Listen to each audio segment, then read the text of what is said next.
नमस्कार, प्रणाम, जय हिंद, जोहार। मेरा नाम है मनिंदर कुमार और आप देख रहे हैं भारत समाचार। आज हम आए हुए हैं मिर्जापुर के तालपुरैना में और हमारे साथ हैं पूर्णिया के सांसद पप्पू यादव के सहयोगी और जाप पार्टी के नेता बुलेंदर यादव। बुलेंदर यादव से हम कुछ बातचीत करने आए हैं, क्योंकि मिर्जापुर को आप जानते हैं कि ये मिर्जापुर भी वेब सीरीज वाले मिर्जापुर से कहीं कम नहीं है। सबसे पहले तो आपका स्वागत है हमारे चैनल पे।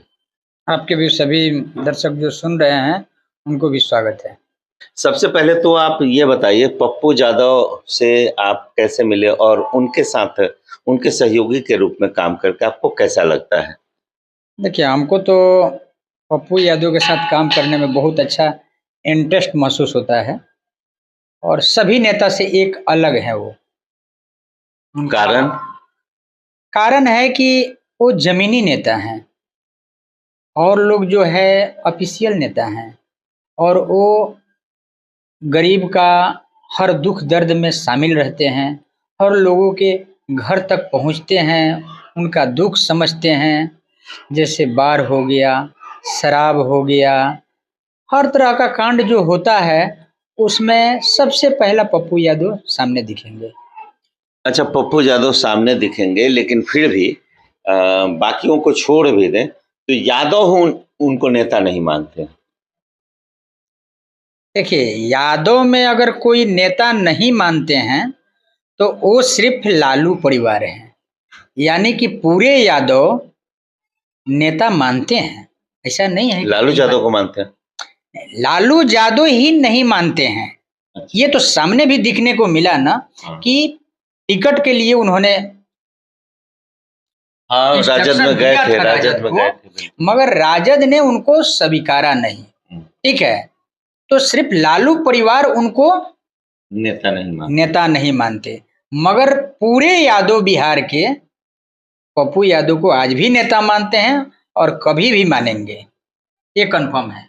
वो जब चुनाव लड़ते हैं, लड़वाते हैं, तो उनका कोई विशेष महत्व, अगर कोसी पूर्णिया को, सीमांचल क्षेत्र को छोड़ दें तो इधर उनका कोई प्रभाव दिखता नहीं है। पहले तो उसका कारण बता दीजिए, फिर हम ये चर्चा करेंगे कि चूंकि पप्पू यादव को मैं भी देखता हूं कि वो चाहे अभी जहरीली शराब से हुई मौतों पे भी आए थे, पटना में बाढ़ में खुद भी घूम घूम के सारी राहत सामग्री बांटे थे, उसके बावजूद उनका कोई कद जो होता है वो बड़ा नहीं हो पाता है, बड़े नेता के रूप में नहीं आ पाते हैं बिहार में, जिनके नाम से कुछ सांसद, कुछ विधायक जीत सकें। इस बार भी वो पूर्णिया का चुनाव लड़े और बमुश्किल खुद जीते। देखिए, सबसे बड़ी बात है कि चुनाव में बड़ी बड़ी पार्टियां अपने जुमला हाँकती है और जुमला के सामने, मान लीजिए गरीब आम जनता के सामने जुमला फेंक दीजिएगा तो वो जुमला पे ज्यादा विश्वास करेगा। और पप्पू यादव जुमला नहीं है, वो सच्चाई है। इसके कारण से वो हार जाते हैं और अभी तो फिलहाल पूर्णिया का जनता दिखा दिया ना बीजेपी और आरजेडी को कि पप्पू यादव क्या चीज है। अच्छा, अभी नए लोगों के लिए, जैसे आप 2020 में चुनाव लड़े थे जी, अभी नए लोगों के लिए जन स्वराज बेहतर विकल्प हो सकता था, तो आप जन स्वराज की तरफ जाने का मन बना रहे हैं क्या? देखिए, जन स्वराज भी एक जुमला पार्टी है। हम कभी भी जन स्वराज में नहीं जा सकते। कारण? हमें पहले एक चीज जन स्वराज दिखाएं। प्रशांत किशोर ब्राह्मण कुल से आते हैं, ठीक है, और बीजेपी का वोट अगर वो ले लेते हैं तो हम मानेंगे, क्योंकि ब्राह्मण कुल से आते हैं। हाँ, तो ब्राह्मण कोई भी बीजेपी नेता छोड़ नहीं के, होगा, ब्राह्मण कुल का कोई व्यक्ति नेता नहीं हो। नेता होगा वो ठीक है, मगर देखिए वो एक बीजेपी के एजेंट है, बीजेपी के एजेंट है। अब बीजेपी का वोट एक भी प्रशांत किशोर से टूटने वाला नहीं है।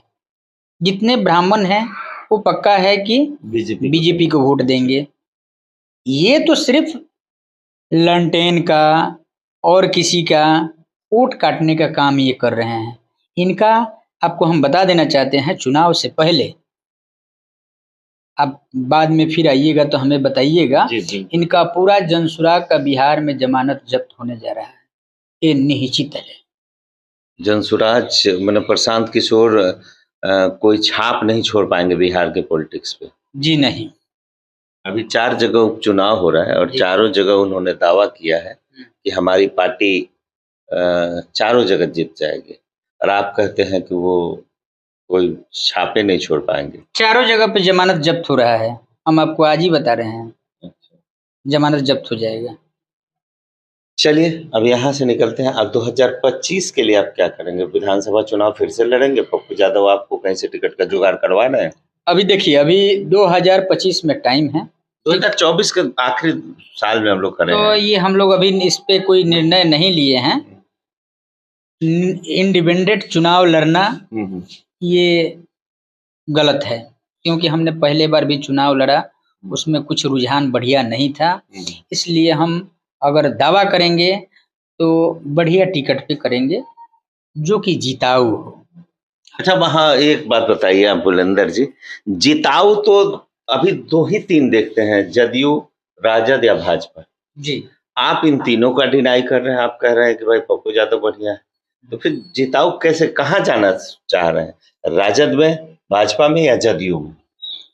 हम तो देखिए, जिसका जो हाल है वो हम सुना रहे हैं, ठीक है। रह गई बात कि हम तो राजद में ही जाएंगे।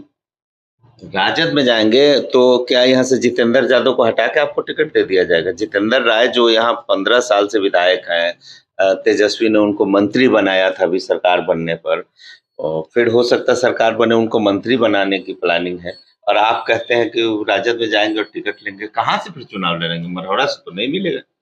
अगर मान लीजिए कि राजद का टिकट नहीं मिलेगा तो हमारे जो गार्जियन हैं आदरणीय पप्पू यादव जी, उन्हीं के पास में अपना फरियाद लेके जाएंगे। जो होना होगा वही निश्चित होगा, उन्हीं के हाथ।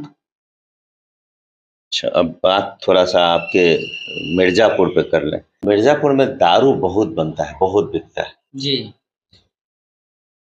अंकुश क्यों नहीं लगता? आप लोग नेता आदमी हैं, अंकुश क्यों नहीं लगवाते हैं इस पे? देखिए, कहने का मतलब है कि मिर्जापुर में अगर दारू के ऊपर में पाबंदी लगे तो पहला 2 चीजों को सुधार आना पड़ेगा, खादी और खाकी। खाकी। खाकी भी मिली भक्त है, खादी भी मिली भक्त है, यानी सत्ताधारी के लोग जो हैं वो भी उनका संरक्षण कर रहे हैं। दूसरा है कि प्रशासन भी उनको संरक्षण देती है।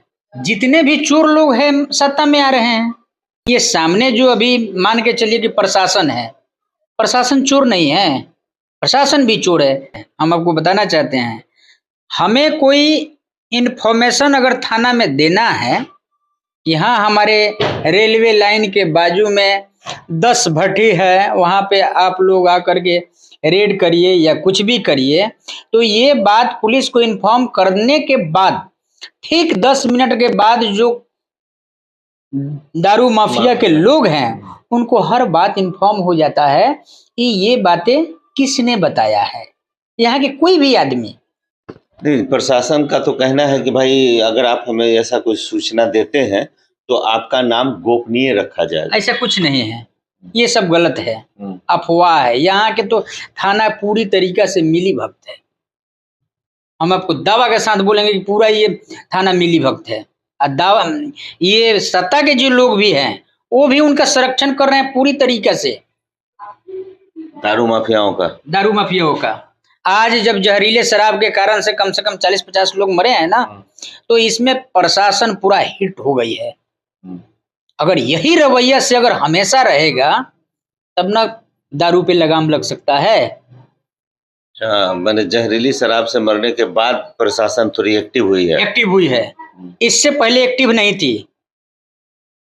अगर एक दिन में कोई कंप्लेन भी करता है तो उस कंप्लेन को कोई देखता नहीं है, कोई नहीं देखता है कि हाँ यहाँ पे दारू बन रहा है, आकर के उसको छापा मारिए या हम पकड़वाते हैं।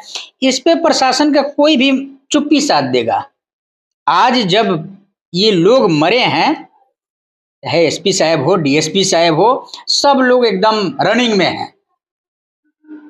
अरे जब आपका वही काम है धर पकड़ और दारू माफिया को अगर बंद ही करना है तो उसके लिए अलग कदम उठाना पड़ेगा।